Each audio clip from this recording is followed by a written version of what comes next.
for us, and we look forward to getting some insight on a proposed development that we have not seen before tonight. It's going to be a major thing, and I think this is our first opportunity to get a good look. So welcome. I would like to do one quick thing. I see a lot of people in the audience tonight. Without binding you to speak or not speak, how many people would like to comment or think they would like to comment? Okay, that's good. Good to know. Okay. All right. I'd like to welcome the future applicant, the just about ready to be applicant, I guess, to make their presentation. Thank you. My name's John Snyder. I'm with Saul Ewing, and I represent ES3 LP, the buyer of this, and with me is Edgar Scott, the principal of that company. We actually did file an application last Wednesday with the township for the conditional use, and quite frankly requested to be in front of you tonight so that we wouldn't have 5 weeks of a plan sitting around and people wondering what it is and making comments and creating assumptions and perceptions that maybe we could help by having an informal session with you tonight. So that's our goal. I'll give a reasonably quick overview of it, and then we'll take questions and go through issues that you may have. I don't have with me the traffic engineer. I don't have with me the civil engineer. I didn't think until we got back reports and so forth that we would be getting into those topics, that this would be more of an overview and a land planning discussion. So if you have questions on those, we'll try our best to either give you the answer or get back to you the answer as quickly as we can. And just one comment from our side. We welcome being involved in the process earlier as opposed to some other developments that have gone on and are about to go on in the township. The only thing is our questions are normally better when we have had a chance to look at the plan. So tonight, I think we're mainly going to be listening. That's fine.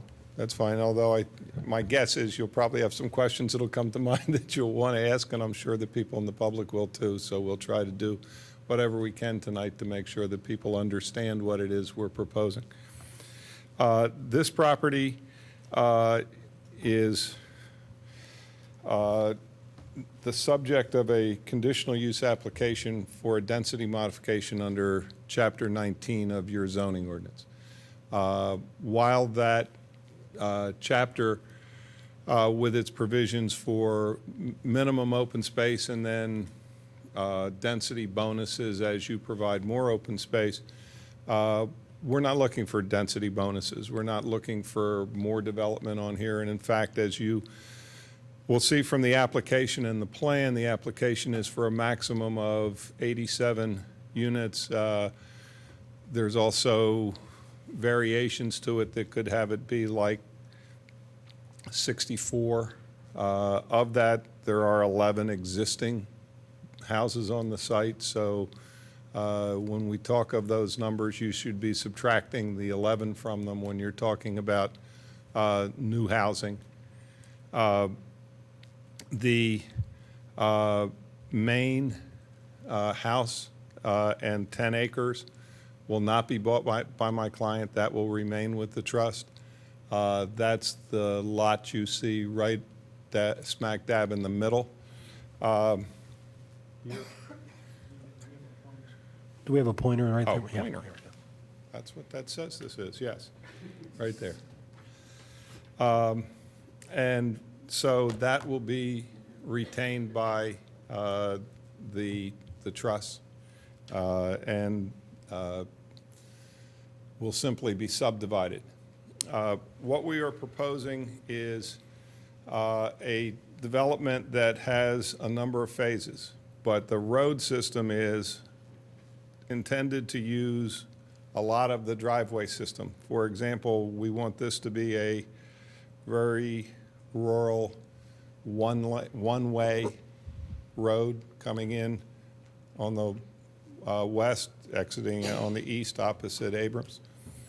Out of that, we will also have cul-de-sacs that will follow existing driveways within the site so that we can maintain the nature of the topography and so forth and not do a lot of grading or change to be able to put in road systems. We will have a road that will come in on the east side and a cul-de-sac off of it. We'll have the driveway that serves the existing buildings in here will be used as a private lane for those few lots. Down in the west side, we have a complex of buildings, and those driveways, there's not any new road down there.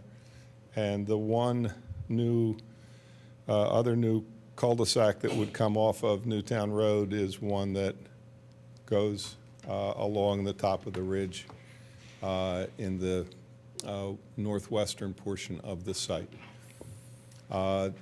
With density modification, you have flexibility of lot sizes instead of 2-acre lots. This is not intended to be cookie cutter of 2-acre lots. We basically have 2 to 3 housing stock that you would see in here. And by housing stock, I really mean lot size. This is not, we are not a builder. We intend to sell lots to people that will have the flexibility of using different builders, so there may be a number of builders within this site. But we have basically lots that we call view shed lots in the areas that I'm indicating that are a little over an acre, acre and a third, acre and a half, in that nature. And then we have smaller lots in little village clusters. We have, the main one we have is along the northeastern part of the site. When I said 87 units, I'm showing you what we think, what we hope is the most likely plan, which is more view shed lots and less of the smaller lots. But the only other place that smaller lots would be on that cul-de-sac. That's an optional method of developing that phase.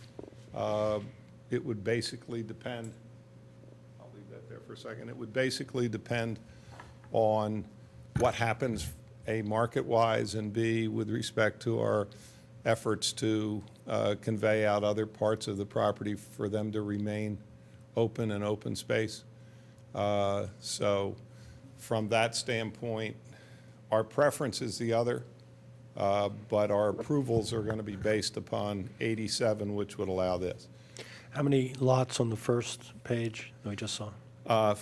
64. That's 64, and this is 87. And the difference is the lots that are here as opposed to what was, and I'll go back to the other, and the fact that when I said 3 housing stock, the third one is on the other plan. There are a series of larger lots that are more consistent with Ardrossan 1 and Ardrossan 2, where we had 10-acre parcels. And this has the flexibility in the southwest portion to either be more of the view shed lots, or, as I'll now go back, you'll see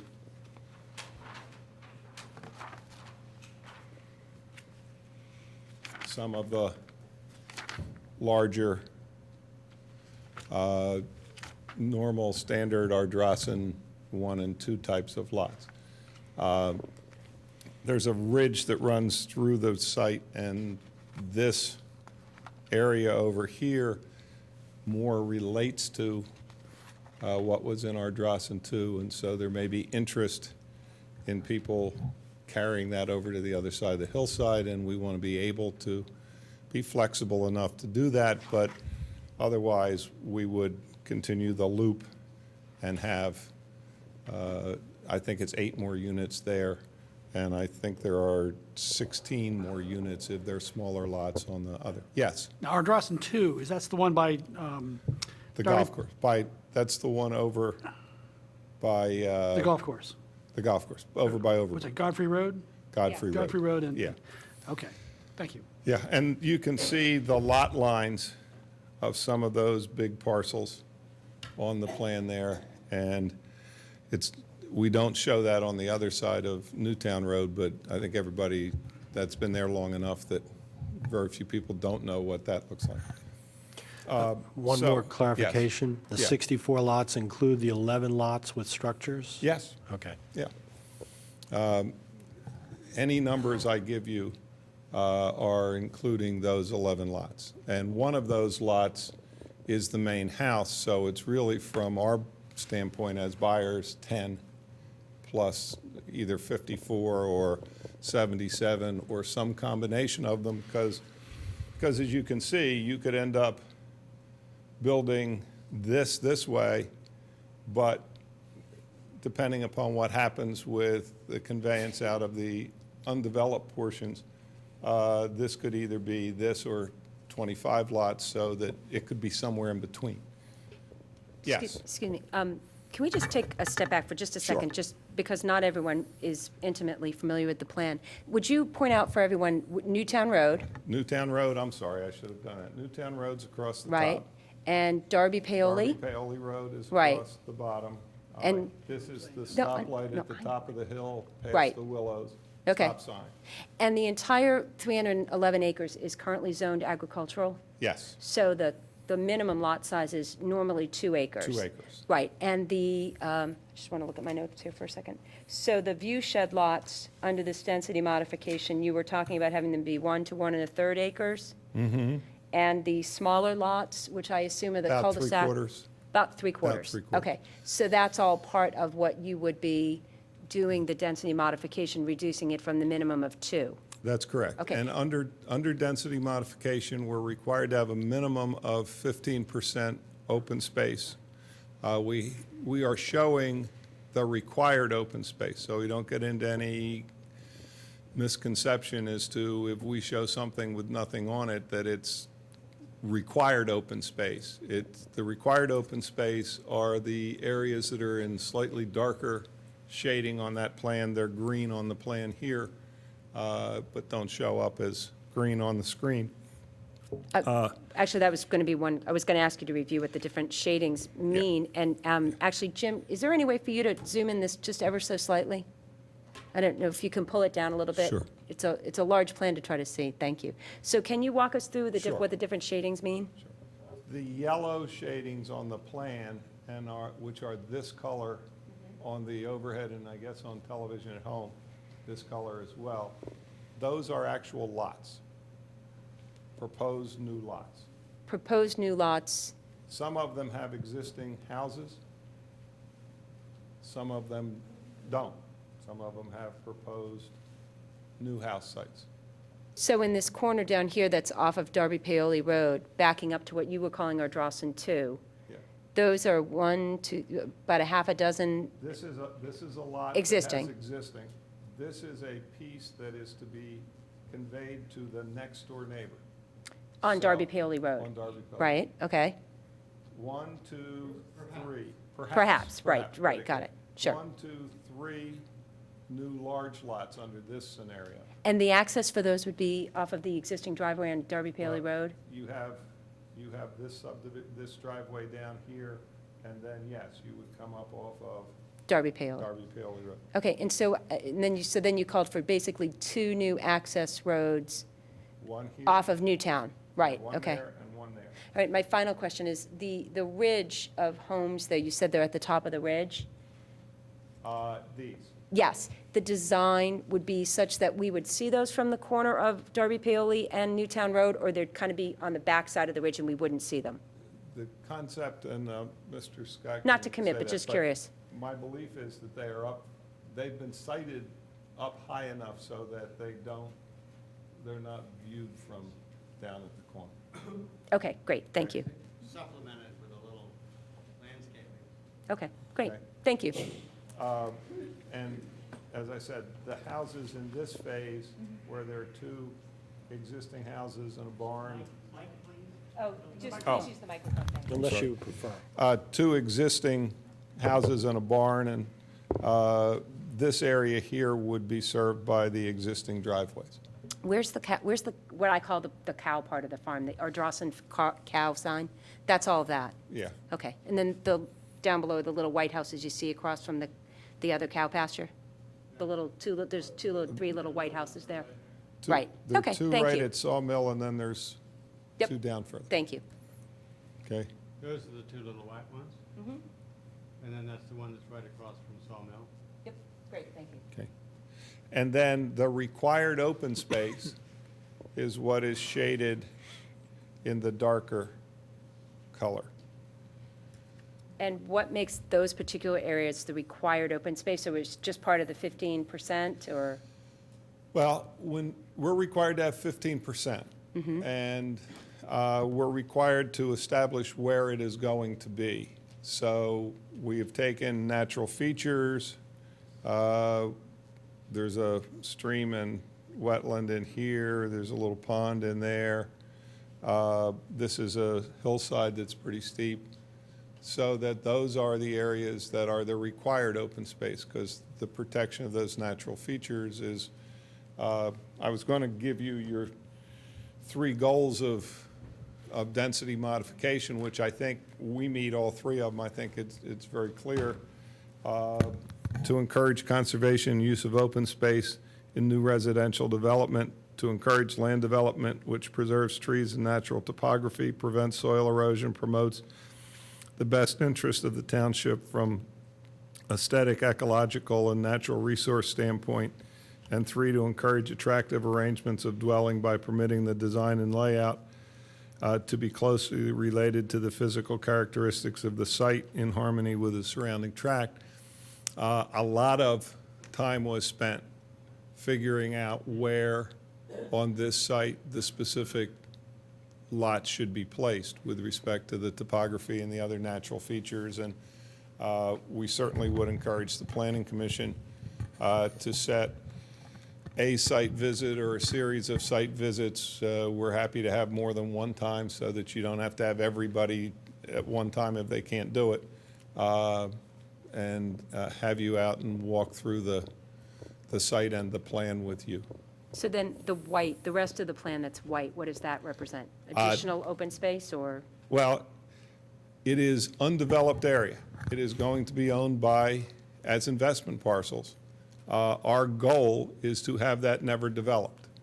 But because of the way in which investment parcels get gifted, get preserved, you can't retain the value of them if you voluntarily restrict them. So they are just simply shown as undeveloped parcels. Part of the reason for the configuration of the open space that you see is so that we can create such a program and have it be valuable to investors and buyers. Theoretically, 10, 15, 25 years down the road, whoever those investors are can and will, well, maybe, build on those things in hopefully a sensitive fashion, right? I don't think that's That's not our program. Our program is that hopefully within 1 to 2 years after each phase, those pieces will have found their way into conservation trust ownership. But, until we actually do that, we can't restrict it.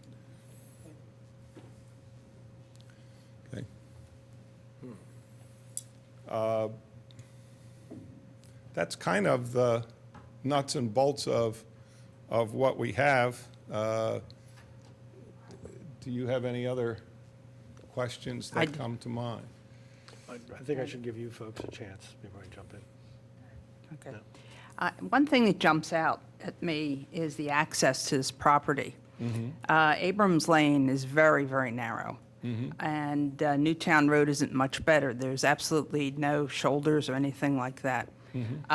So you can't have any walking along it unless you want to take your life in your hands. And also, traffic has increased tremendously since Episcopal Academy has opened. And going down the hill there, which is where your access points are, the cars build up quite a bit of speed.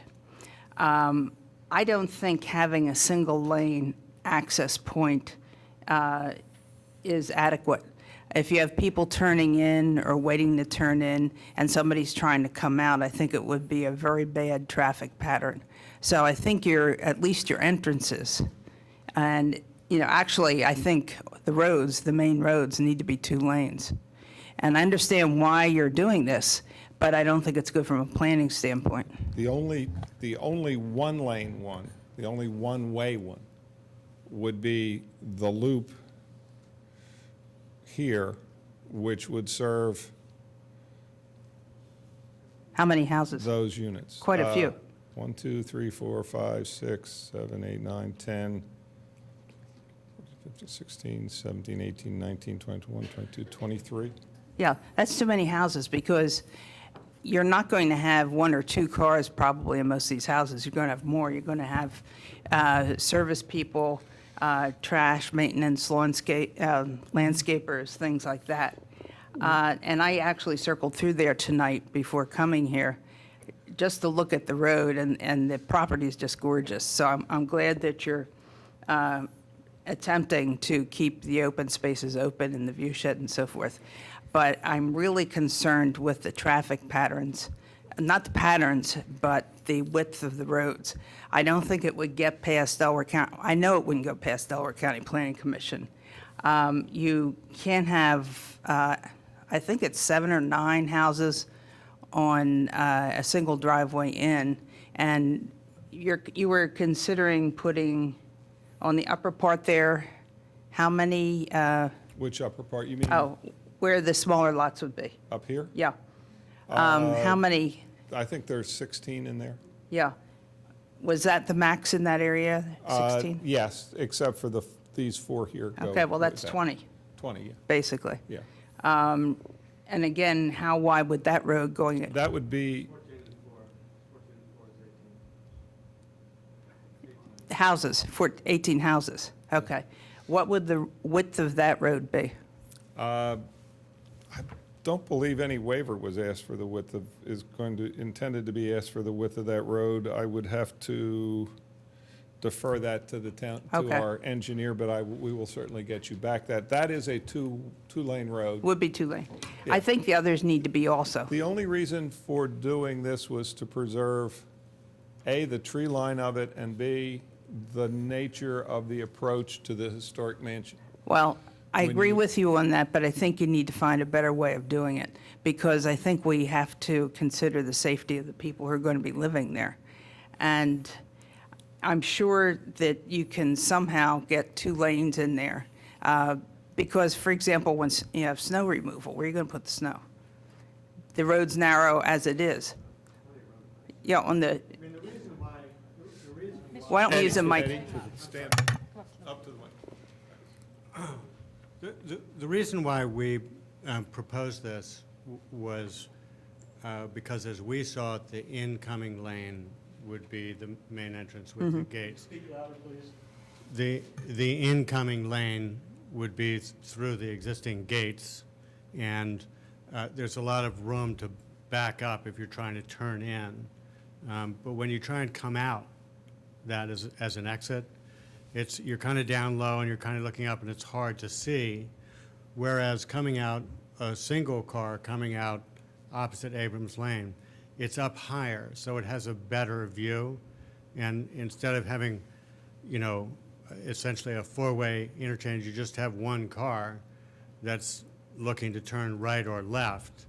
And it seemed to us that was a good way, a safe way of keeping that and without having to, move those Yeah, walls on I either was looking side. at that. It's 1 lane wide, but the problem is you have high-speed traffic coming down there. If somebody stops to turn in, and they might just stop because of the oncoming traffic, and the people come down the road and they jam on their brakes. Plus, visibility is very bad to see the road trying to enter onto Abrams Lane there. I live on Abrams, so I go through this all the time, and there's been several near misses, plus I think some accidents there. The visibility is very bad because of the existing trees. So Somehow, I would hope that you can make that 2 cars wide on both well, definitely on that one. And I think you need to consider some sort of traffic control there, maybe a 4-way stop sign, something like that. I'm sure maybe the people won't like it, but you need to look at something there to control the traffic, or you're going to have a lot of accidents, because you're bringing so many more cars in there. Well, perhaps with those ingress, egress, 1, 2, 3, 4, along Newtown Road like that, because there'll be cars coming in and out, it will slow down the traffic on Newtown Road, because there'll simply be more activity. One would hope. That was, as a layman, that's what I was told would be the benefit of having those extra entrances and exits. It would just slow down the traffic, which otherwise has no impediment. So Yeah, it really doesn't. It could be just viewed as a good thing. builds up a lot of speed going down there. The other question I was going to ask about is, will there be on-site sewer or public sewer? Public sewer, unless you're into the Big The lots? large lots. Okay. And how about homeowners association? How will the public space be handled? There will be a Or the- homeowners association for the entire community. And the entire development, big and small, would contribute to that, or Yes. just? Okay. Yes. All right, thank you. You know, I have a question about the white areas. Yes. Now, some of them look to be lots down below the house, the main house. They're two. Yes, actually, those are 2 of the 64. They are shown as lots because when we phased this, in order to break the phases up and make them work, you'll notice that this is lot 3.1, and phase 3 is up here. So since it would be bought in conjunction with buying that, it had to be, in essence, a lot so that the seller could sell it to us. I mean, we can't buy unlotted property. So that subdivision there that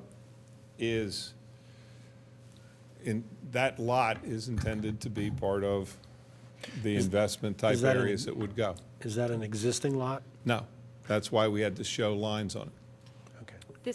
I'm glad you just said what you just said. You can't sell what did you say? You can't sell an unlotted That's piece right. of property. So walk me through these very large areas that don't seem to have a lot, the white areas that don't seem to have a lot number associated with them. Okay. You were explaining it as an Phase investment one. property. Phase 1 would be here.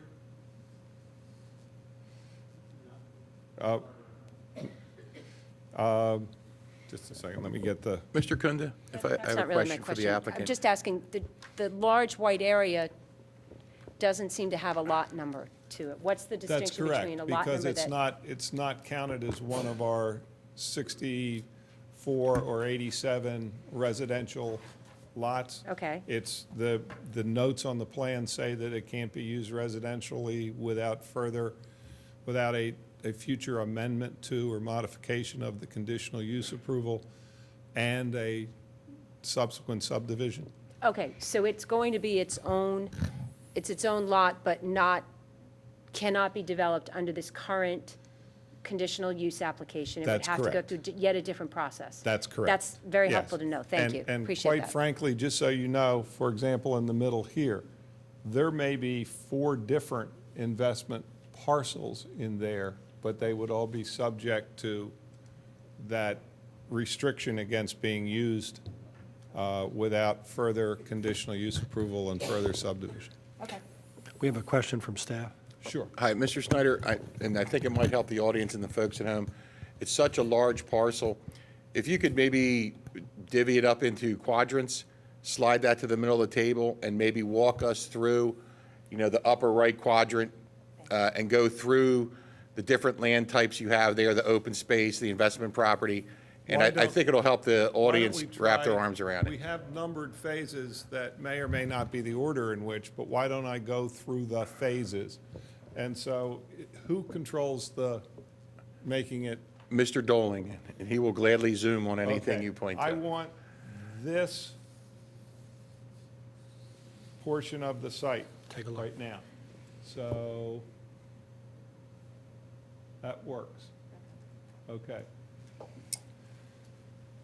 I'm going to start with, so that I can eliminate it from what we have. Phase 2 is the development of these units in here, plus, well, those units in there, plus some open space that's in the bottom down here. Okay? These will be 19, right? 14 of the smaller lots plus 5 of the existing buildings and other lots, actually existing building lots. That will access off of Newtown Road here, east of Abrams Lane, and have a cul-de-sac that comes down there. These units in Phase 2 will have all been accessed off of the main driveway, which would have been a part of Phase 1. The areas down here and here, the white is investment property, the green is required open space, so that there would be no development of this area where I'm showing my pointer now, for example, without there being some future application for a modification of the conditional use and future subdivision, neither of which we intend to occur. And we would hope that that would then never be subject to those. I have a question about Sure. the white space cumulatively. I know that the green space is 47 acres. Yes. How big or how much does the white space aggregate to? I honestly can't answer that question. I don't know because we've never approached it that way. We've approached it as specific sited grouped units that are fixed by the topography and natural features of the ground, and the other is what is left, what is not required. Go ahead, Eddie.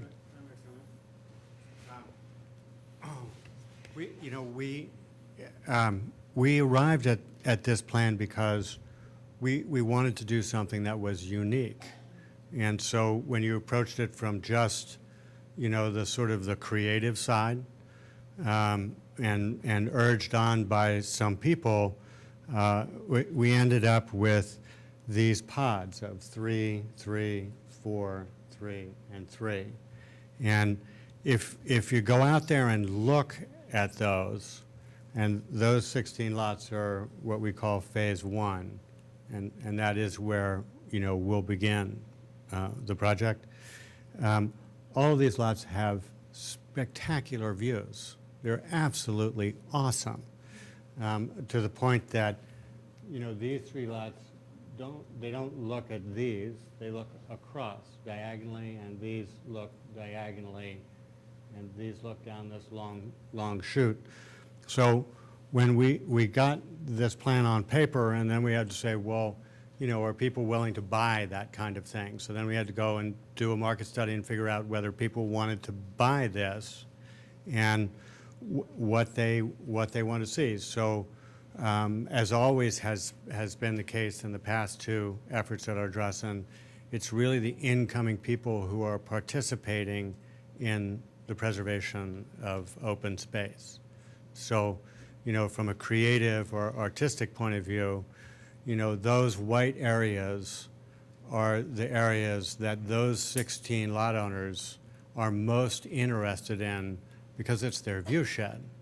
And what really makes it click is that they're all looking in one direction and the main house is looking the other. So when you're at the main house, you're looking out over a whole lot of green space. And when you're looking from those lots, you're looking at a whole lot of green space going the other way, and the main house is kind of shielded by trees and stuff like that. And so it works perfectly. And so then what we need to do is take our creative market-driven plan and make it work within the regulations of Radnor Township. So, we got to have 15% open space because it says you got to have 15% open space. but we want those open spaces because that's what makes this unique to these 16 prospective purchasers, right? So, we think it's really unlikely that they're going to, want to develop right smack in their own view. And, there's a lot of stuff that goes on to make that happen, just like there was a lot of stuff that went on in the past to realize that people wanted to come together, as they did in Ardrossan 1 and Ardrossan 2, and, make gifts and establish a permanency of open space. And we had to believe that going into that and plan accordingly. And so it's the same process, but we've, adjusted it for a different market time, for a different market, different pricing points, and, we think it works, really, really well. It's very, hopefully that's helpful. In the application, which please do not go into the detail, but Right, in the application, Right. I'm assuming that there's the calculation of the 47 acres of common open space, That's correct. and somewhere on there, on the zoning table, is the total acreage associated with the 87 residential units. No, there's not a calculation of the aggregate acres in all of the 87 or 64 or 73, depending upon how you deal with each phase. We can do that. We can get you an answer as Okay. to, on this plan, for example, how much is white. No, that's okay, hang on a second. I have a quick question for staff. Would it be typical for us to see that zoning table on the application? But maybe that'll be one of the comments you'll give on review from staff, if that zoning table is not there? Yeah, I think that would be something that we would be looking for so that we can make sure that each phase can stand on its own, and to make sure that the total district requirements are being met. Okay, so And there- ultimately, we'd be there able to are back out the zoning- math. Yes, there are Okay. zoning tables in the plans themselves that deal with the amount of green in each phase. I guess my question is that, and again, so we'll have a month, it's great, the application's in, we'll have plenty Right. of time to review it, that's great. On some table, there would have to be some calculation that caused you to arrive at, that you have provided the 15% of open space. So somewhere in there, Yes, there that must is- be the zoning table. That is on the plan. Okay, great, That is thank on you. the plan. The one thing I want to say about the white areas, so that you can understand the difference between this and our Ardrossan 1 and 2. And the easiest thing to do is to look down at the bottom corner, if we can come out, and at a lot like this, which is probably greater than 10 acres. I don't have a size on it, but probably matches what was happening over on the north side of Newtown Road. What you've had in lots like that is a restricted area for the house, an unrestricted area that eventually then, by that owner of that lot, gets subjected to a conservation easement. It's unrestricted because for that lot owner to get the value of that gift, he has to be able to show that that can be further subdivided. What ends up in that side, and could theoretically end up in this side on a lot like this, is that the homeowner owns all of this, and there's a conservancy that polices it to make sure it's being preserved as open space. We understand that, but that has its own problems with it that we're trying to simplify. We're trying to be able to gift the white areas in fee so that they won't be owned by individuals with policing. They will be actually owned by conservancies. So that we think that's a whole lot better. And so when I point to this and say that's an investor parcel that's unlotted and can't be developed, I have to be able to preserve the fact that I could put development in there for the sake of being able to gift it in fee. And that's why they're shown like that. that's what we're trying to accomplish. We can't say, no, we won't develop it, because then we can't obtain the gift. So from that standpoint, that's where we are.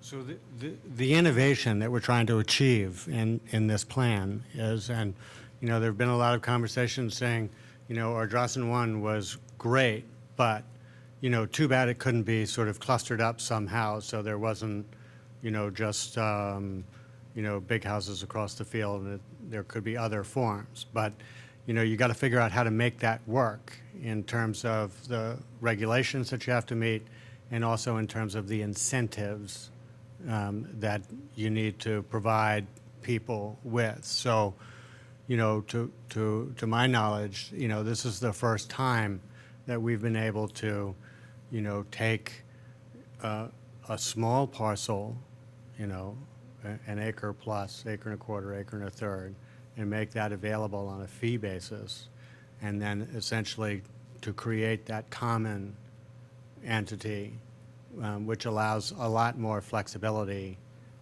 in terms of overall land planning. So that's the innovation that we're trying to achieve here, and it takes a little while to work it through. Instead of a conservancy having to try to police 3 different parcels as to whether they're all complying with the requirements of their conservation easement, we would end up with the conservation entity owning them. And, you know, in essence, what you may have is a conservancy policing the conservancy. We've heard that. To me, it doesn't make any sense and isn't necessary because of the responsibilities of conservancies like the North American Land Trust or Natural Land Trust and entities such as that. So that's the concept here. The concept here, if everything goes like it's planned, and this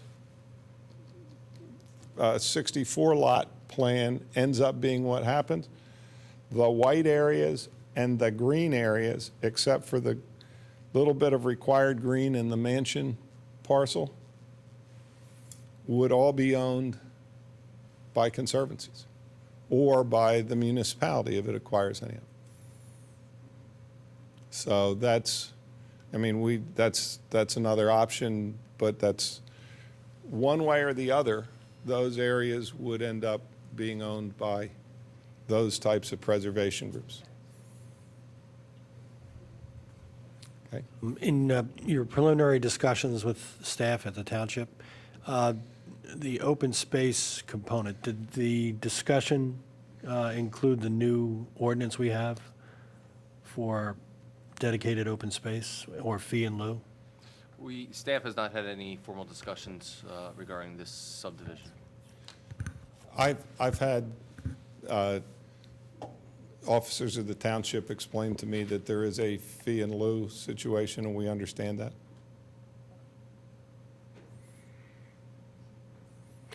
The existing open space, the green, I think you said earlier that would be open to the public? No. No, okay. No, it would be deeded to the conservancy. The green open space would go to a conservancy as well, yes. Yeah, maybe we should. Could I ask a question? Sure. If the township were to buy one of these parcels, would that be open to the public? That would be up to the township. Okay, so they could determine that. Yes, they certainly can. That's, if they buy a parcel, they're buying it for whatever their purposes All are. We would not even be contractually restricting it against development. We would be selling it to them. Do you happen to know if your application, that you submitted, if it had, you mentioned no waivers, there's no zoning variances or any requests for variances of any sort? No, no requests for variances. When I mentioned waivers, when we present No this. street waiver? When we present this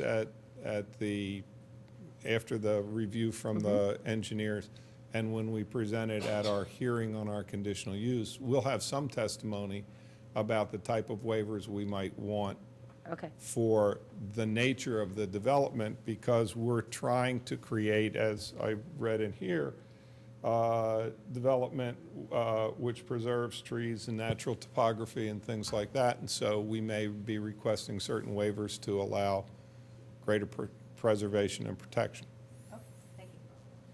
At this moment, is there anything you would like to add to your presentation before we go to some public comment? No, we're very happy with, well, I'm sorry, before, we didn't go to phase 3, we didn't go to phase 4. Do you want to go through those? You know, Okay. if it'll help us understand this even more, yes. Let's take this area here.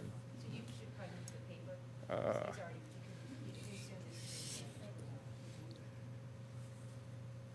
probably going to have to make it upside down to do that, but that's okay. There we go. This is now Newtown Road. This is now Darby Paoli Road. And what you have in front of you here are phases 3, which also includes one lot back there, and phase 5, which is this area of existing houses. The one thing we can say pretty sure is that phase 5 will be our last phase, because there are existing tenants and existing buildings in there, and so that we will get to last. But the, sorry. What we have in phase 3 is either 9 lots along this cul-de-sac, or, as I pointed out before, 25 lots along that cul-de-sac, and that's the major difference between the 64 and the 87. And that, as I said, comes from what happens in the conveyance out from us of open parcels, of what happens with respect to the market. It gives us a second little village, if that's the only way that it makes sense to develop it. So we've presented it as an 87-unit conditional use. Our hope is that it's 64, but we're preserving the 87 as our maximum of what we're doing. Open space in phase 3 is basically along the stream valley, with a little bit of it down here in phase 5. But before we get to phase 5, we will probably be either at or over the 15% for the parcel anyway. So, and then let me pull this up here to get back then to phase 4. Phase 4 is this whole southwestern quadrant of the property. We have 7 lots along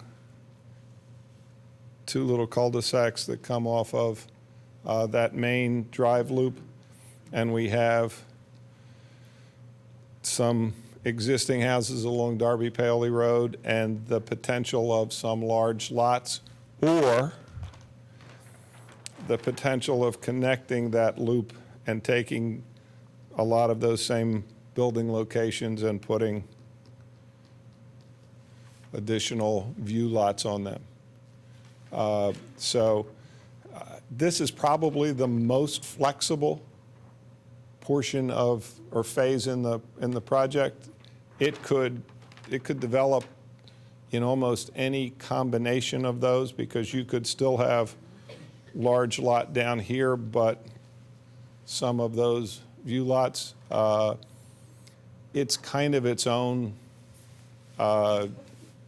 hillside. It relates more away from the property than into the property.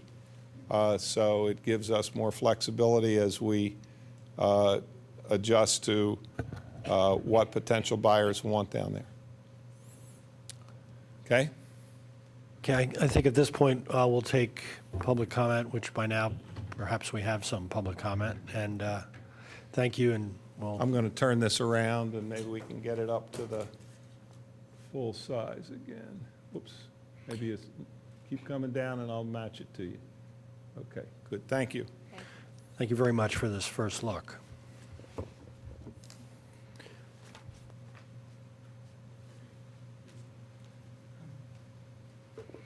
And anyone making comments, please identify yourself. Thank you. I'm Richard Greeley, 418 Round Hill. Walk every morning in the Willows and would like to see more people walking in the Willows. It's great exercise on a daily basis.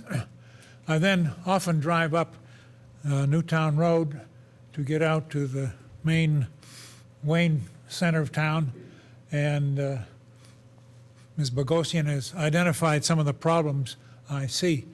The idea that PennDOT and the township would at some point have to put in some speed controls, either stoplights or stop signs, would seem to me to be rather obvious.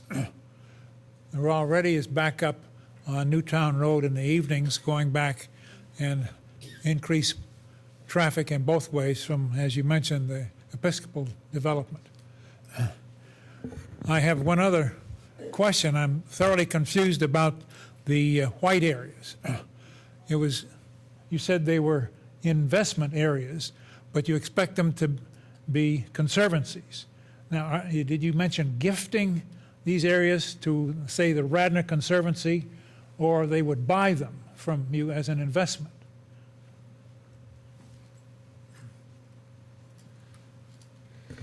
The investment portion of it is that these properties are going to have to be held for some time before they can be gifted. The identity of the conservancy or conservation trust that would own them is not known at this point in time.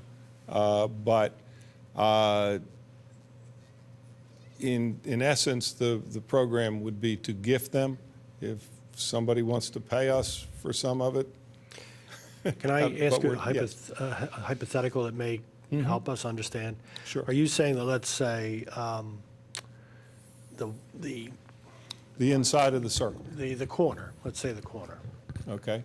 The corner, to me, would be the least likely thing to be purchased by, let's say, those 8 or 10 houses, but perhaps they would. They may like that. But would the portion owner- you're talking about is, Yes, keep going that way. Darby Oh, Pillman, that? yeah. yeah, In other words, hypothetically, the owners of those 6, 8, 9 houses and the existing lot would buy that, own it for a year or year and a half, and then gift it to a conservancy? could. Is that what you? I'm not sure that that would apply to that particular portion of the property, but yes, that would apply to other portions of the property. So the more interior white areas Mm-hmm. are more likely to be purchased by surrounding view shed lot holders? No, I don't think they're going to. They're not actually gonna purchase it? Go ahead, Eddie. Sure. I'm trying to understand the mechanics.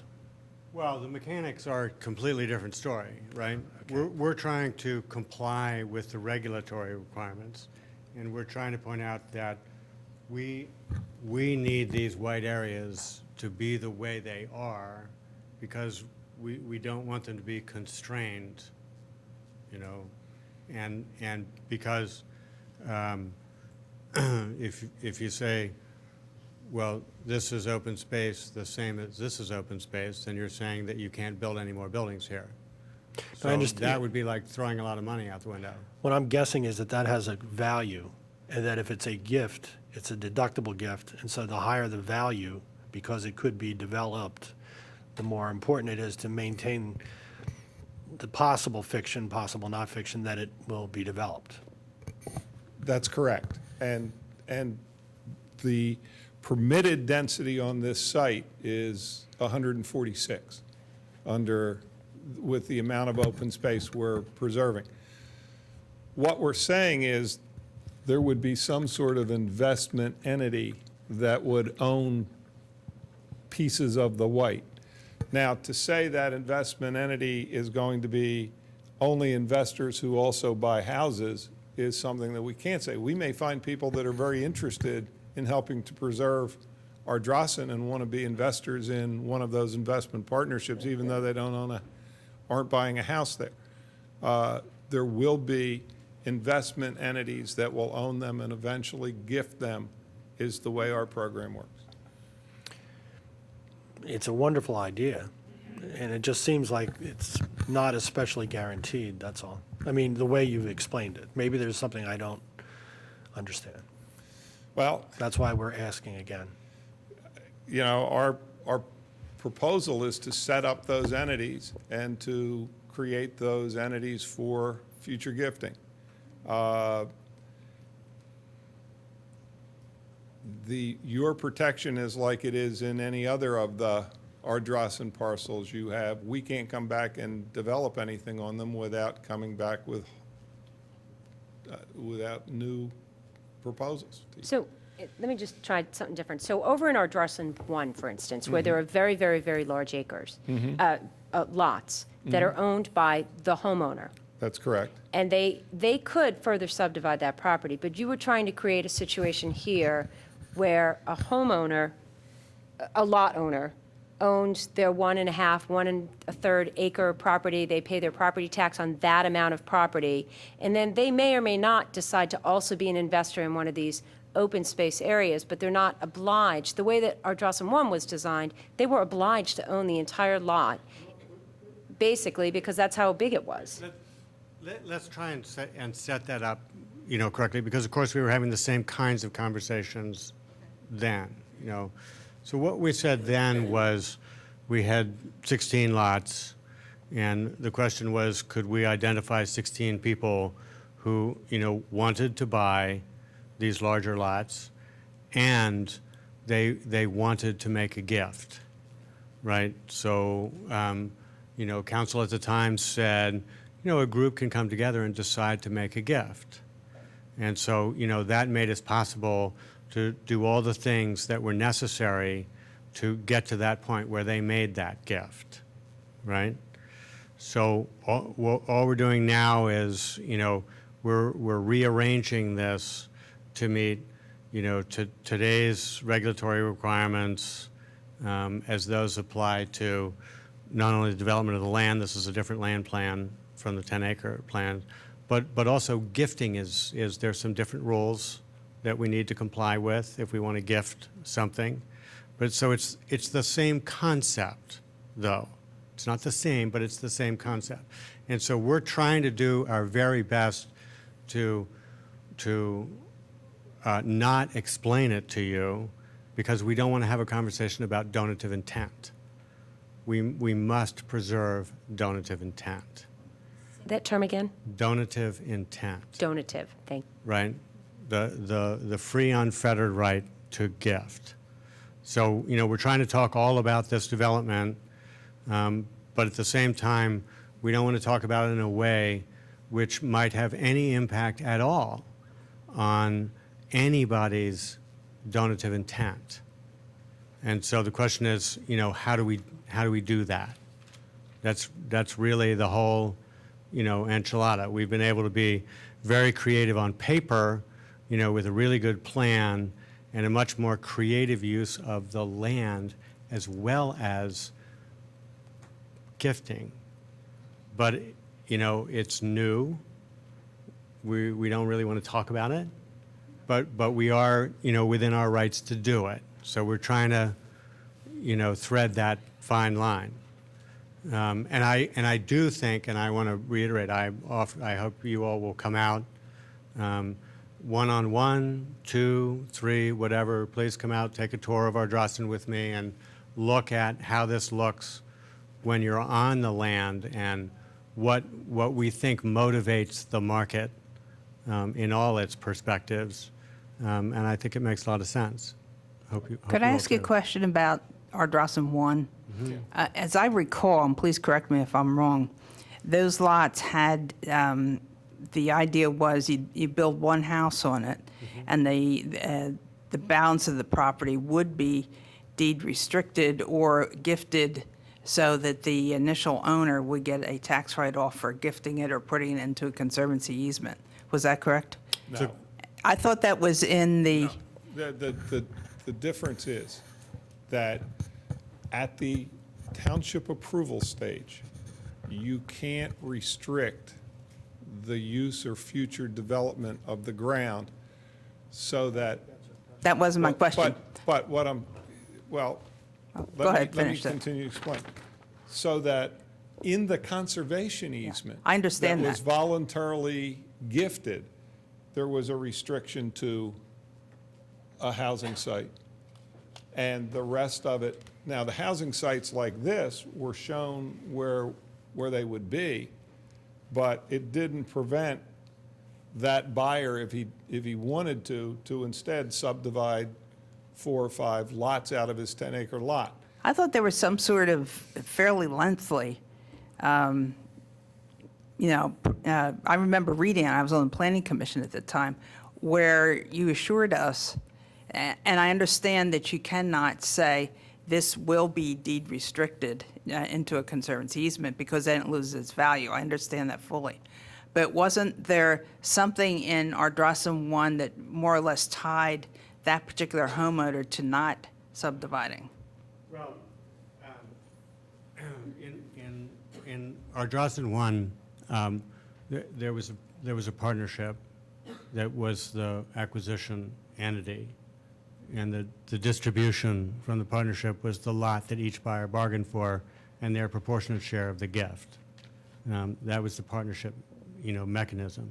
What we said to the township at the time was just follow the paperwork. I would say today, we're putting this out here because once we get rolling on this, it's very hard to change, right? Yeah.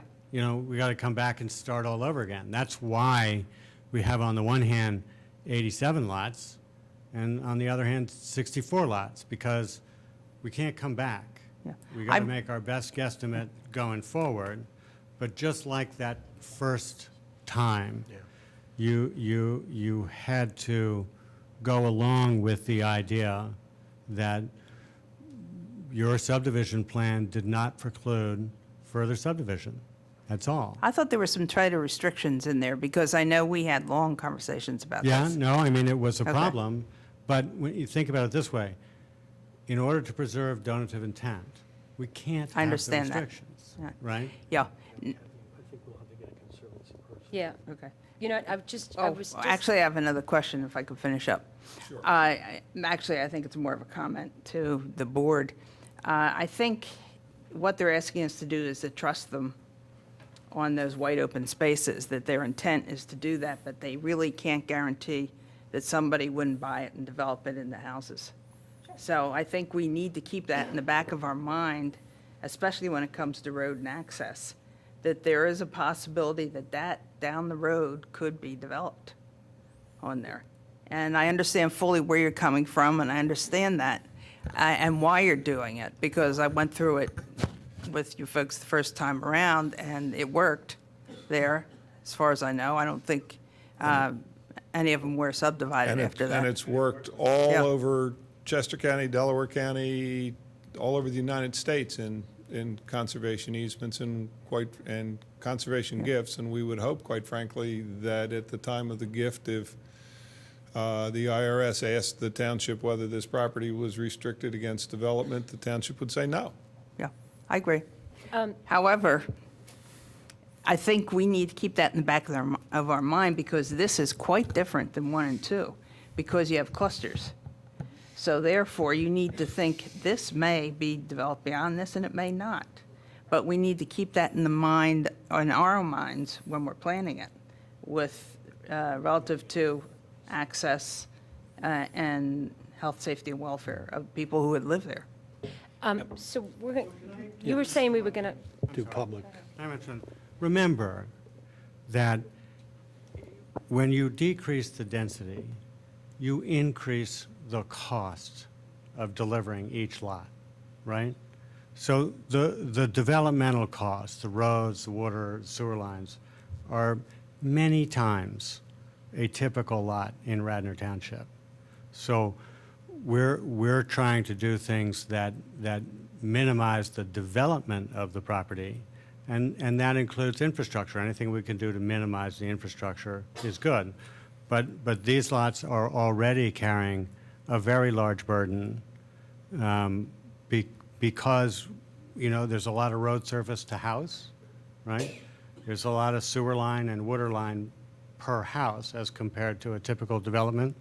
So please don't, you know, add a burden that isn't really necessary because it's already expensive. It's expensive to do preservation development. Okay, I think we'd like to get back to the public comment. Can I just make one real quick comment to Ms. Bogosian's last comment? In this instance, on this side of the road, unlike on the other side of the road, this is a density modification. So 15% of this is required open space, and the density is basically computed on the type of density you would have if you tried to lot this out. Whereas on the other side, there wasn't that 15% deduction, and it could have been lotted out. So in fact, in essence, more houses per acre could have been in Ardrossan 1 and Ardrossan 2 than here. Well, the next public person comes up.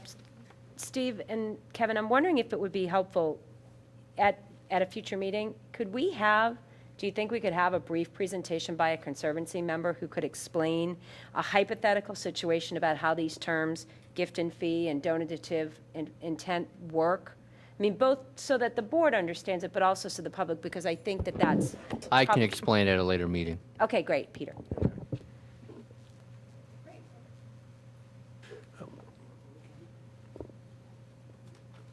Please come forward. And again, please identify yourself.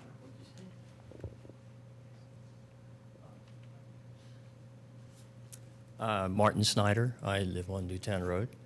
And I had a couple of questions, which I don't know if we can answer here, but maybe we could get answers to.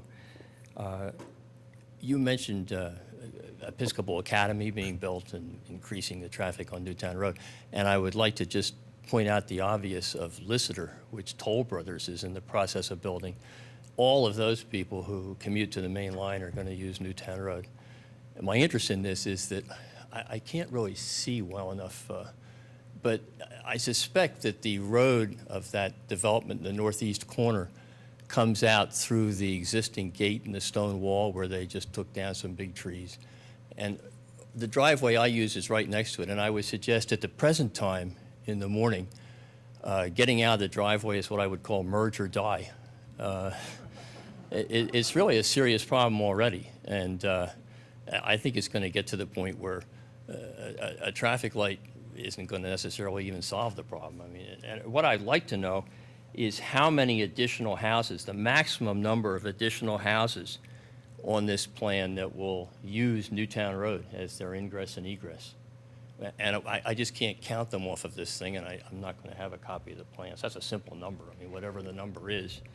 And the other thing I think would be interesting to know, for the same reason, is suppose all of these investment parcels were sold and developed, which is a possibility. How many additional houses would that entail on the whole property? I think the applicant said that the hypothetical highest number is 146. Okay, so it would be perhaps 60 more houses. They can't guarantee it, and they've explained why they can't No, guarantee I it. understand that. The real That it'll be question I less. have in relation to that is how many of those houses would use Newtown Road, which is not immediately evident from this, just to try to get an idea of what sort of additional hazard we're all facing. So that's really all. And one comment that the 15% of dedicated space, a lot of that is what I would call, I'm in the building business sort of, is unbuildable ground. I mean, it's stream beds and steep slopes and so on, which is no reason not to preserve that, but it's not as though it's a prime piece of ground that they're giving up, you know, special things on. Thank you.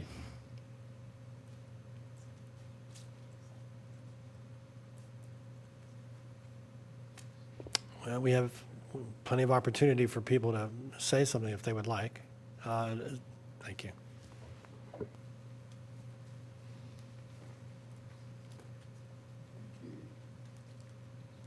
Good evening. My name is Dawn D'Angelo. I just have a couple quick questions. There's an area over here, which is about 16 acres, and down here past Skunk Hollow, that's about 27. Is that part of Androsian? It's part of our Drossen, yes. Or Drawson, thank you. But you don't plan on doing anything with that. Is that part of what you're purchasing? That's not part of this conditional use. Those two properties are under agreement to Mr. Scott. The one up here is not big enough to be density modified developed. The one down here is, and we will be filing an application, in fact, tomorrow for a conditional use for density modification that would have 6 homes on that 27 acres. As I look at this closer, this smaller one here actually says floodplain. Yeah, there's a lot of floodplain in that, but there is also developable area. Okay, so that, We will be in front of the Planning Commission on that application as well. I'm Yes. sorry. We will be in front of the Planning Commission in September on that application as well. They're 2 separate applications. Okay. Just to try and make it clear, my buyer's intent is not to develop that 27 acres. My buyer's obligation to the sellers is to obtain the density modification approvals to establish the fact that it could be developed. So just to clarify, that the top part, which was the 16 acres, you don't have any plan for that right now. Is that buildable? Yes. It is buildable That's space? buildable and could be subdivided into 7 lots. I can tell you again that if my buyer buys it, his intent is not to develop it. Okay. Since this may be happening going forward. Yeah. Thank you. I didn't mind sharing. I only asked those questions because there has been some talk in some of the commissioners' meetings about the township possibly purchasing those lots. Is that possible as well? You would have to, yeah, I thought I did. The light's on.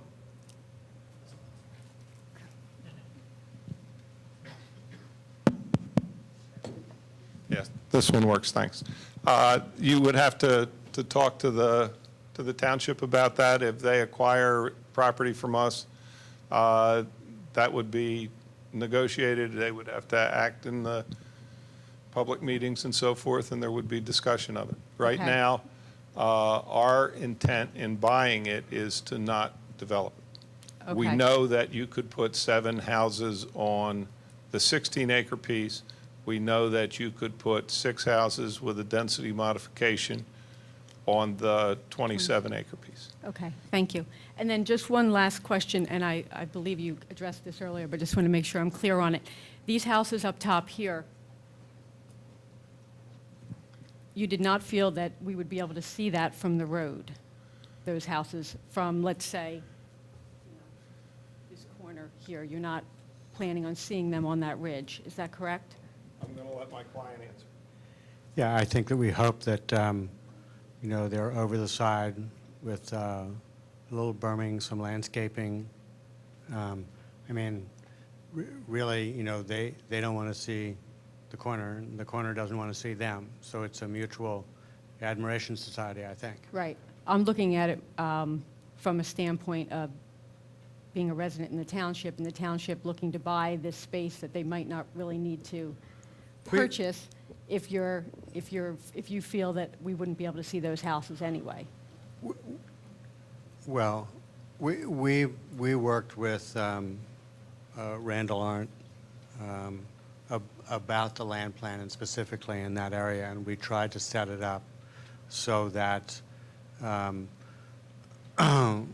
so that there was a method of putting houses in there that, you know, had a very high quality, and the houses wouldn't be disturbed by the traffic at the corner, and that beautiful view shed that everybody who drives through there likes to see would remain intact. Okay, And so that's our goal. great. I think I need to give a little bit further answer to that, though. And that is, as I indicated before, our alternate for this area was a village. Part of that depends on, as I've said, what happens to the white areas and how we handle them, whether some of them get sold or not sold. Right, your other plan had a lot more, And had units on the west side of the Right. of that road. And quite frankly, if we don't get the opportunity to convey certain other of the parcels, we would probably end up going to that plan so that those houses would be visible. they would be visible. Okay, Yeah. thank you very much. Thank you.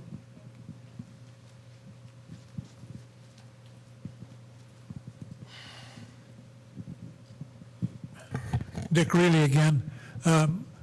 That parcel we're just talking about is a nice field. Sometimes it has the steers on it. Who would maintain it then?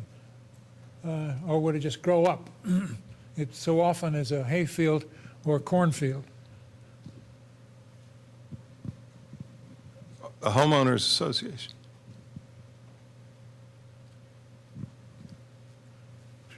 If it's These- not, oh, that? These lots would own this as a homeowners association? That would be either gifted open space or would be sold open space. Depending on whether it's gifted open space or sold open space will determine in part whether we have the 9 lots you see up there or whether we have the 25-lot cluster up there. So if we have the 25-lot cluster and it's gifted open space, it would be owned by a conservancy and maintained by the conservancy. If it's sold open space, it would be bought, and whoever buys it then would maintain it. But in the meantime, it's just going to grow wild? Well, there's a farming operation and a land management operation on the property that will continue in place. That's phase 3. That's not phase 1. We're Nice. not buying this all in the first day. Thank you.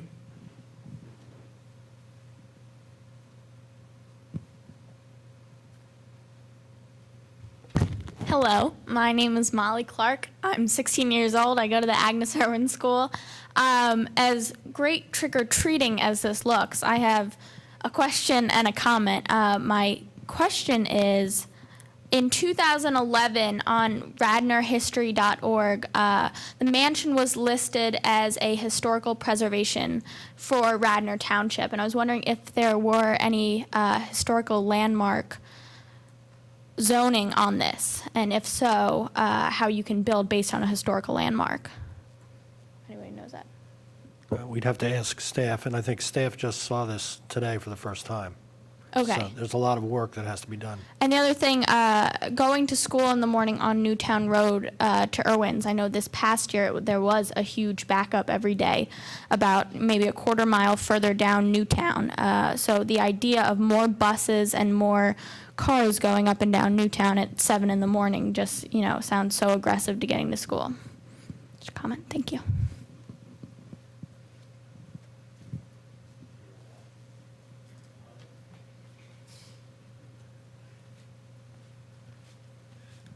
Hi, good evening. I'm Diane Edbrill, and I live on the other side of the township.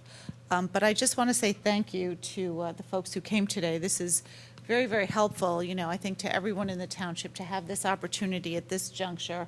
It's clear that a great deal of thought and work has gone into this plan with the goal of sort of making it work for everybody. And I look forward to following this process and hearing hearing more about it as it goes forward, and I think it's just great that you guys got it out here at this juncture. Thank you very much.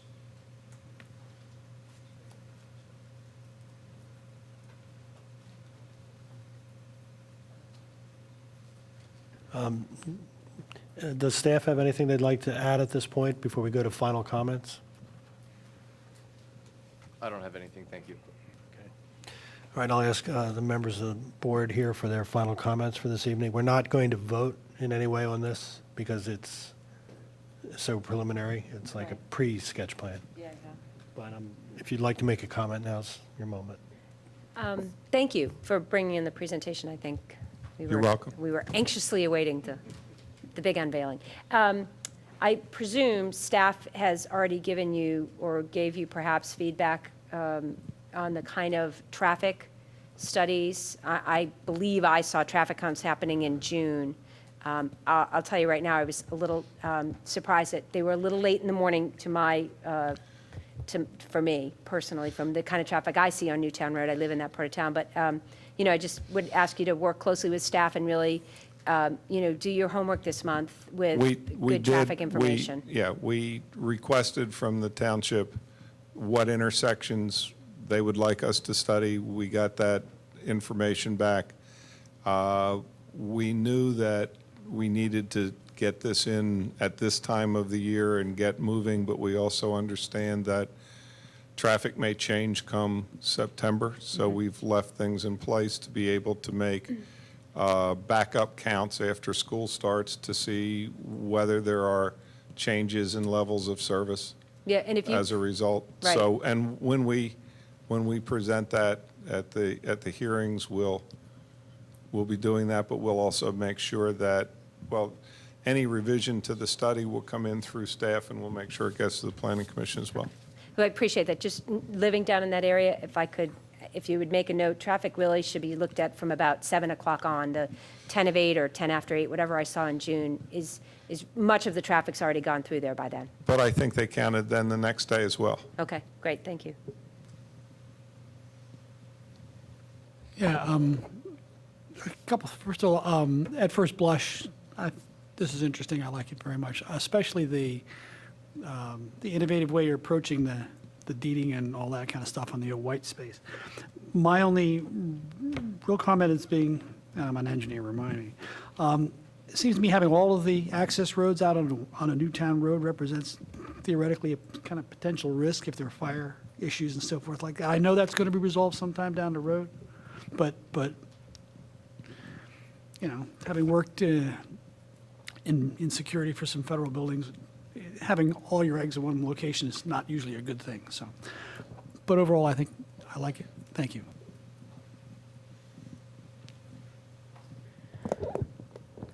Sorry, gotta reach this. I had a couple of questions. One is with the gifting, do you have to get to the level of detail as to roadway access, things like that for the buildable lots, or just the fact that we're leaving them unrestricted? We've designed the location of white areas to take advantage of the infrastructure that would be put in so that the appraiser, when he appraises them, would be able to take note of those. So what you have shown us here meets your needs for that? Roughly? Roughly, yeah. Okay, that's good. And then also, I think some of the concerns about the roadways, really, I think it's having turning space on Newtown Road rather than having a two-lane, two-way loop through the property. I don't think that loop is so much an issue as it is the space for getting around a left-hand turn or what have you. Is there any room for roadway widening or putting in turn lanes, those kinds of things? As I said, I don't have my traffic engineer with me tonight, but we will certainly go back and review with that. I don't believe at the levels of service that was out there that he was indicating that, but we certainly will ask the question. I can tell you that none of the intersections even begin to meet warrants for traffic lights, and that in general, the intersections are all at A and B levels with one turning movement at Newtown and Darby Paoli having a level of service either C or D. But generally, the levels of service are good. That doesn't mean that there isn't backup because, for example, even when you have an intersection that says right turn, keep moving, people slow down, stop, and so you get backup where you might not otherwise have it, even though they're not really stopping. But we will have those people, and we'll have our traffic engineer with us at your September meeting. And then also, by preserving as your 15% the areas that are quote-unquote unbuildable, that allows for a higher value of the white space that you're looking to It does that, gift. but it also, one of the things that you look for in your density modification is to create open space to preserve natural features that should be preserved, like stream valleys, like steep slopes, and so forth. So part of the intent of your density modification is to make those things open space so that they aren't subject to erosion, aren't subject to disturbance, and are preserved. So we didn't think that it was in any way diminishing the value of the open space by doing that. We thought we were in fact following your ordinance. The other side of that is, yes, it does give us, but let me go back. There's nothing that says that I can't have a stream valley or a steep slope area or even some floodplain as a part of my lot. So as long as I have a building location available to me, if some of that was white, it wouldn't necessarily diminish the value of the white because it could still theoretically have been put into the backyards or side yards of lots and so forth. So it's more important to be able, for the value of the white, to be able to establish building locations that then could be lotted, that then could show value.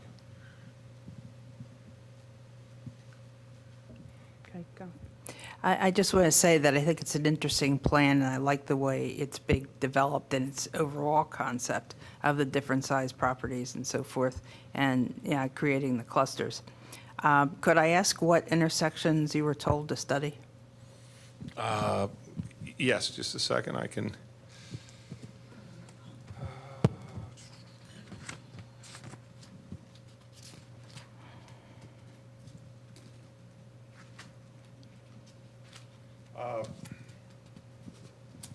You know what, I'm gonna, let me look for the. Does the staff know?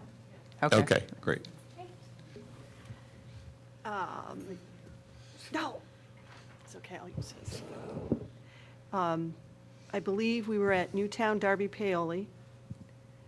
We had the two signalized intersections with the offset, Radnor Chester Road, Conestoga Road, Newtown Road, and Conestoga Road, Abrams Lane and Newtown Road. And I believe that we also added, there were a couple intersections, Susan, that you and I had discussed, previously unrelated to this project, but Yes, I we asked did. for them to incorporate those in the study too, because I thought that it bared So that would be mentioning. Church and Yes. Church at Brook and Yep. Church at St. David. Yes. Okay, great. That's correct. Those are very helpful because those are on the way to both Lysander and Episcopal. Yes. Steve, does that sound correct? Okay. Thank you. And just to let you know that the counts were actually obtained from 7 in the morning till 9. So we actually have 2-hour windows for morning and afternoon counts, so. They were done during the summer? They were, and I asked them to, they were done during the summer even, I had mentioned that they needed to do them after school was in session, and they felt it was important to get those counts obtained immediately, which was after school was out and Villanova was out. And so I indicated to them that they should drop ATR tubes, which are automatic traffic recorders, to, while they're doing their study, and then again post-Labor Day so that we can do a comparison, and those will actually provide us with 24-hour traffic counts to give us a better picture of what's Good. going on out in the Okay. area. All right, thank you. Oh, can I ask Amy a quick question? What's your general guideline for the traffic, the intersections that you ask? Is it generally a geographic area? What's your guideline? I usually start at the intersection of where the site is, and then I move outwardly from that point and try and hit intersections that I think would require counting. For this particular site, there's so many accesses that they were proposing that they're actually counting a lot of the driveways, they're going to be incorporating new roadways. So we actually had to expand the study and include more intersections than I typically would for something of this size. So There are several roads along Darby Paley Road south of the site? going east toward Bryn Mawr Avenue, Okay, where there are very bad blind curves, and there have already been near misses with school buses. At Godfrey, at Lawrence, and you Okay. don't hit a stop sign until you get to Darby Paley and Briarwood. Okay. Between Newtown Road, you can go from Church Road, which is west of the Willows, to Briarwood, which is probably 1.5 miles, 2 miles away, on Darby Paley Road without having to stop at a stop sign. That's a long stretch. Wasn't there Okay. one at Godfrey? There's a just- stop There's no, sign. not on Darby Paley. just the one think thing that I there do is. want to mention is that when you come into this, I look at the accesses, and I didn't get to see this particular drawing here. I just had some very rudimentary sketches that they were doing. And it looked to me that there were only 8 to 10 parcels that would be taking access off of Darby Paoli. And that really is what dictates how far away I move from intersections and how I decide to look at things. So it's a combination of volume and, It is. and distance. And Okay. I usually discuss it with Steve to see if there's anything that he would like me to include, and Roger actually gave me some insight on another intersection that we included. If there's some concerns on site distance issues, or, crash records are showing those types of things, then that can be discussed with Steve, and We always Right. pull in our police traffic. We pull in the police traffic unit also. They have a whole different perspective. very good. Well, So- the only other thing I would say about this is that the applicant mentioned that they're putting in yet another application tomorrow for density modification, and Godfrey and Darby Paoli and Lawrence and Darby Paoli are adjacent to the application that he indicated he's submitting tomorrow. So I'm mentioning them to kind of, if you want to pull it all together in. And there's a different traffic study for that one. I Okay, was great, just going thank to you. say, I don't think that I've seen that. Am I No, you haven't correct? seen it yet, but you did give a separate listing for that one. Okay, so that was the other And, parcel, and okay. the commission should be advised, now that all this is available to our traffic engineer, that scope of that traffic impact study may change, now that And she I- has that, whether additional intersections are added on either conditional use application, but now that there's some more detailed plans for her to go by, so it can grow.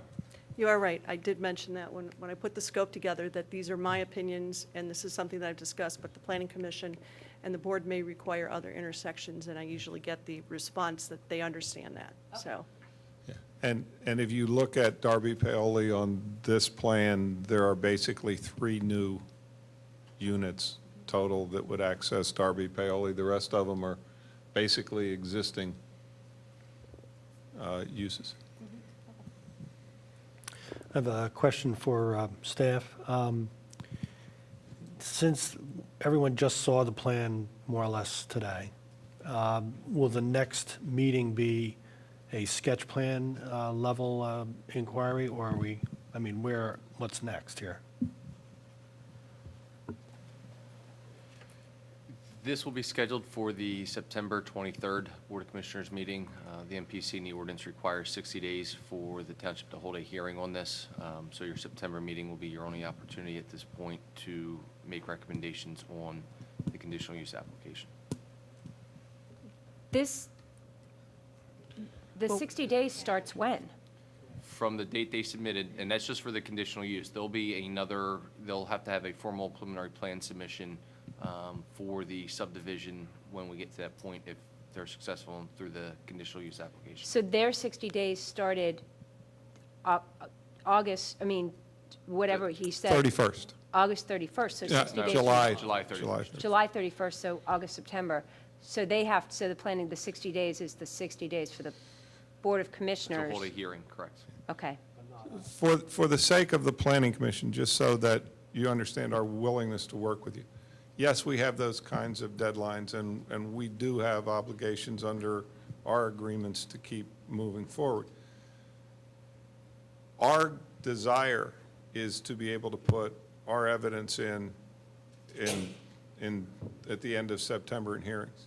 We understand that you will then have a Planning Commission meeting at the start of September. You would have another one at the start of October.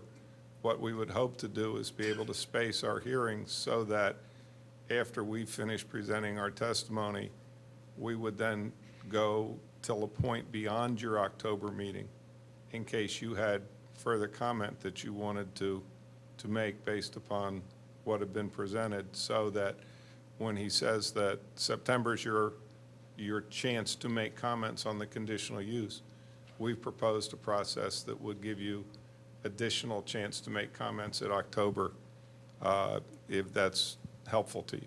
Will we have plans at the September meeting? You have plans, there are plans now, everything that. We don't have them. No. Well, they were, If I can explain, yeah. when the applicant first came in, this was for this proposal just as a presentation only. And if you saw my memo, we didn't have plans, but a conditional use application was forthcoming. And literally the next day, that conditional use application was filed. So now, all our engineers and the Planning Commission will have the full sets of plans to go over to have for the September 3rd meeting. Okay. And these are conditional use plans. These are not even preliminary subdivision plans. They have a lot of the engineering, most of the engineering is done, but if you look at the provision in Article 19, when it says filing plans for conditional use, it says that don't need to be fully engineered. So, but these go beyond what would be potentially a bare bones conditional use plan. There are 39 sheets, 38 sheets. So it's not a small bare bones conditional use submission. So thank you for that flexibility, because yes, if the day after Labor Day were the one and only time that the Planning Commission has an opportunity, and the public has an opportunity to see the plans, I don't think that would We understood be well that. received. We understood that, and that's why we suggested that if, we may start our hearings, we may present testimony, but those certainly will not close before your October Planning Commission And can I meeting. just clarify, density modification is 280-90, not 19. When you reference 19, what are you referencing? When I look in your 280-90, well, it's 280-90 through 280. Right, you said 19, I was just checking the number. But if you look at it, it says Article 19, density modification. Article development. 19 deals with conditional use in general. Thank you, Peter.